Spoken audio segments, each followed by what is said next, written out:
Today we're going to look at probably the largest bits of the exhibit in the Beatles story, which is the recreation of the cavern. And when you get there, you get a sense of what it was like. Okay, so it's a little bit higher than the original was, but with that brickwork, you get a feeling for what the cavern looked and felt like. You've got the stage at the end, the writing on the back wall, you've got the hot dog stand in the corner, and you've got some great photos taken inside the cavern. So why was the cavern so important? Well, it was opened back in January 1957 by a guy called Alan Sitner, who was a big jazz fan. He'd been to Paris and went to one of the jazz clubs on the left bank called Le Caveau. And he thought, wow, a downstairs jazz club, I want one of these. So that's what he got. He rented this basement in Matthew Street and he opened the Cavern Club. And it was a jazz club. Now they did accept skiffle because that was seen as a spin-off of jazz, because Lonnie Donegan was part of a jazz group. So skiffle was accepted, which meant the Quarrymen played there quite early in 57. But of course, John Lennon, being John, even though he was told no rock and roll, skiffle only, oh yes, he had to do a bit of blue suede shoes, and he got a note to cut it out. So the Cavern was strictly jazz really, didn't want any of the rock and roll, and was one of the last clubs to become a rock and roll club, but was still having jazz nights as well.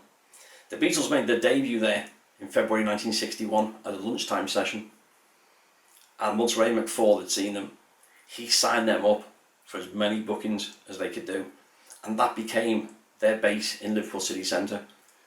And of course, between February 1961 and the last appearance on the 3rd of August 1963, they appeared an estimated 292 times. That is in 2.5 years.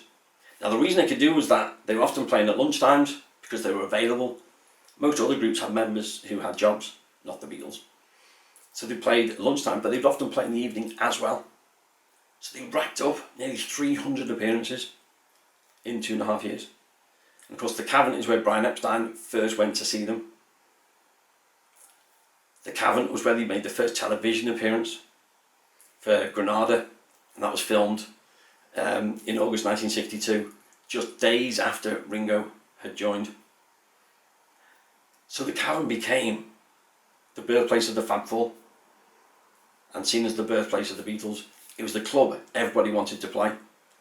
So of course, once the Beatles have made it famous, you look at the Cavern Wall in Matthew Street and you see the hundreds of artists, all who played at the Cavern. Now of course the original Cavern was knocked down in 1973, and it was only after John was murdered in 1980 that a team, particularly with David Backhouse, put together plans to create the new Cavern. So it's on at least 50% of the original site, and that opened in 1984.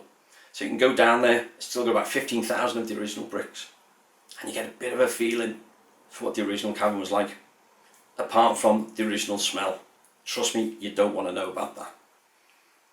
So you've got this great section in the Beatles story that plays tribute to the Beatles, but to the whole of the Cavern scene and the amazing club that it was. So go there, experience it, have a look at the photographs and get a feel for what the original Cavern was like.